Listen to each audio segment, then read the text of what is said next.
दिल्ली में शासन करने वाले अनेक शासकों में से एक का नाम था शेर शाह सूरी। शेर शाह सूरी ने सिर्फ 5 साल तक दिल्ली पर शासन किया, लेकिन फिर भी शेर शाह सूरी का नाम पूरा हिंदुस्तान जानता है। 2 कारण रहे। एक, अदना सा मुगल सैनिक इतना ताकतवर हो गया कि उसने हुमायूं की फौज को हरा दिया। इतना ही नहीं, हुमायूं को दिल्ली छोड़कर भागने पर मजबूर होना पड़ा। दूसरा कारण, शेर शाह सूरी ने एक रोड का निर्माण कराया जिसे हम ग्रैंड ट्रंक रोड के नाम से जानते हैं, लेकिन ये कोई ऐसी वैसी रोड नहीं थी। इस रोड के चलते एक विशाल साम्राज्य को एक सूत्र में पिरोया जा सका, और इसी रोड के कारण 1857 की क्रांति के दौरान अंग्रेज दिल्ली में विद्रोह की आग को बुझा पाए। क्या है ग्रैंड ट्रंक रोड की कहानी, चलिए जानते हैं। नमस्कार, मेरा नाम है निहारिका और आप देख रहे हैं तारीख।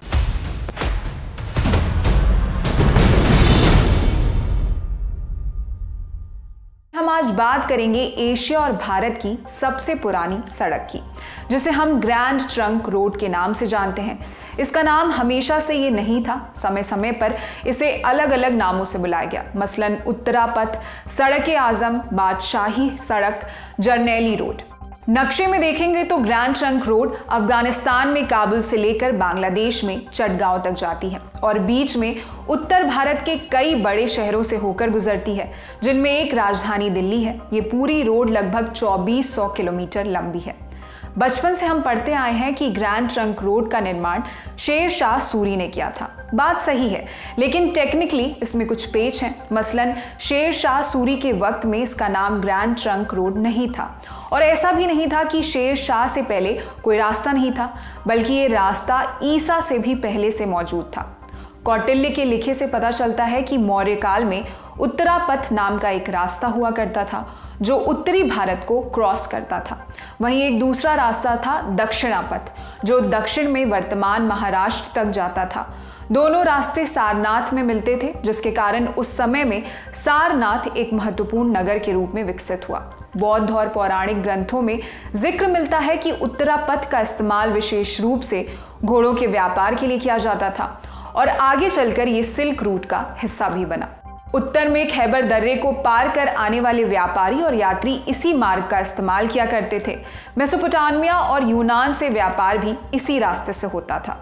मौर्य काल में यूनान का एक राजदूत मेगास्थनीज चंद्रगुप्त मौर्य के दरबार में आया था। मेगास्थनीज ने अपने लिखे में उत्तरा पथ का जिक्र किया है। वो लिखता है, ये मार्ग 8 चरणों में बना हुआ है। तक्षशिला से सिंधु तक, वहां से झेलम तक, आगे सतलज तक और सतलज से यमुना तक। मेगास्थनीज के लिखे में आगे इस रास्ते के कन्नौज, प्रयागराज और पाटलिपुत्र तक जाने का जिक्र है। मेगास्थनीज ने लिखा है कि यह पूरा रास्ता नदियों के किनारे बना था और अधिकतर व्यापार के लिए इस्तेमाल होता था। मेगास्थनीज के अलावा सांची के बौद्ध स्तूपों में कस्सापागोला नाम के एक बौद्ध मुनि का जिक्र है, जिसने इसी रास्ते का इस्तेमाल किया था ताकि हिमालय के क्षेत्र में बौद्ध धर्म का प्रचार कर सके। मौर्यकाल के बाद अब चलते हैं सीधे 16वीं सदी में।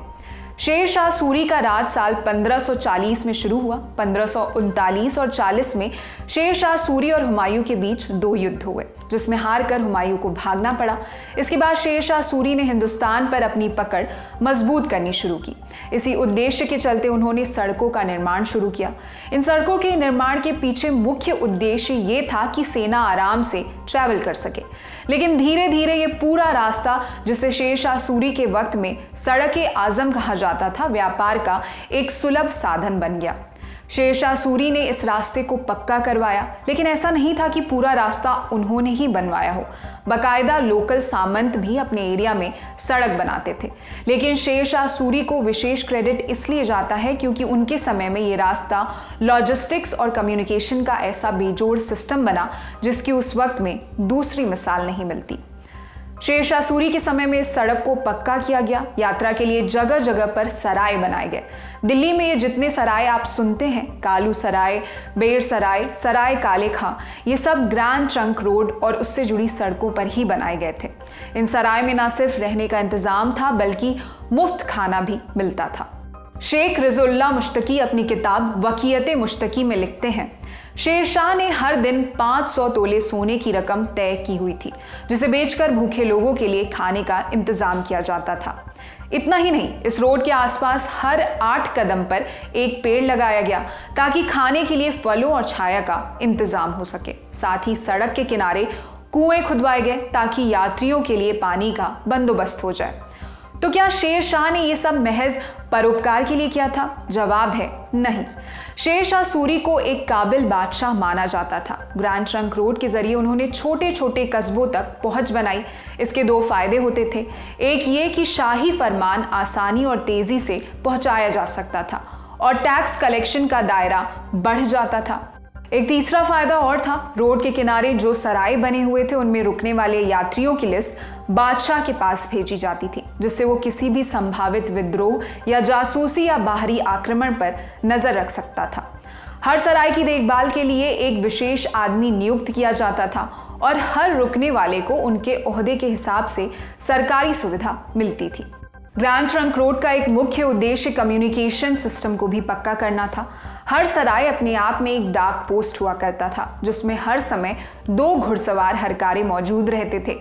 एक सराय से संदेश आता और हरकारा तुरंत उसे लेकर दूसरे सराय की ओर रवाना हो जाता। इस तरह आप चटगांव से लेकर काबुल तक संदेश भेज सकते थे, और वो भी कुछ ही दिनों में।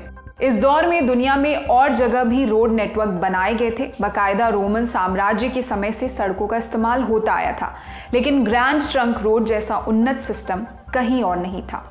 शेर शाह सूरी ने यह मजबूत सड़क तो बनाई, लेकिन दिल्ली पर वो महज 5 साल राज कर पाए। इसके 10 साल बाद सूरी वंश का खात्मा हो गया और हुमायूं ने एक बार फिर दिल्ली हथिया लिया।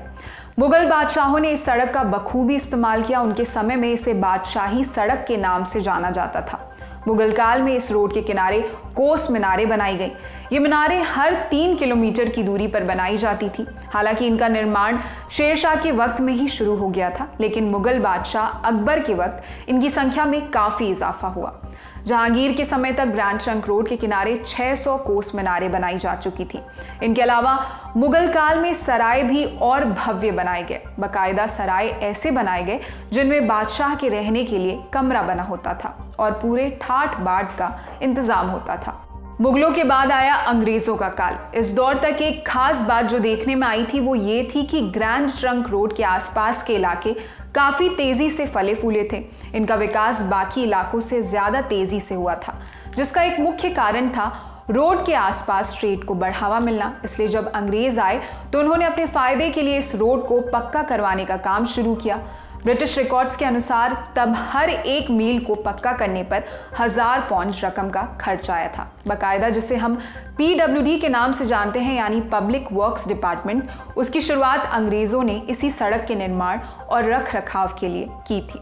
अंग्रेजों के ज़माने में ही इस रोड को ग्रैंड ट्रंक रोड का नाम दिया गया था और ये उनके बड़े काम की भी साबित हुई। खासकर 1857 के संदर्भ में देखें तो दिल्ली में विद्रोह को तेजी से दबाने में इसी सड़क का हाथ रहा था। 1856 में अंग्रेजों ने अंबाला से करनाल तक रोड को पक्का कर लिया था।